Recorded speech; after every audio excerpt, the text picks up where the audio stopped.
So if you've already watched the V-squat tutorial, you'll remember that I was talking about that when it's at its top range, the machine's it's actually quite easy. So what we can do is we can band this as well to make it a little bit harder, so that as we're coming back upward, the bands are pulling down.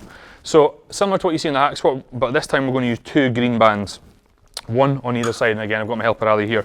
All we're going to do is we're going to latch that on the top. Now we've got a couple of clips on either side just attached to the band. From there, all we are going to do is thread it through one side.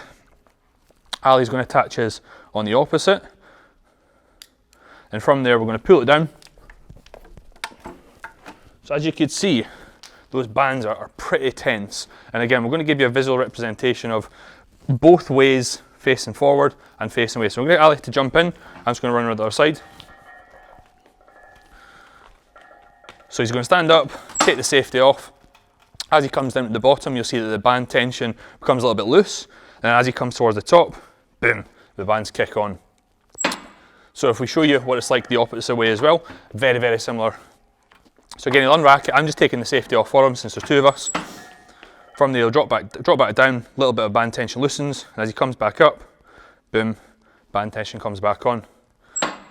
So you might need to play about a little bit with this to determine how tight the band is going to be, but once you've played about with it for the first sort of 5, maybe 10, 15 minutes, thereafter it's only going to take you a couple minutes to set up. And that is how you're going to band the V-squat.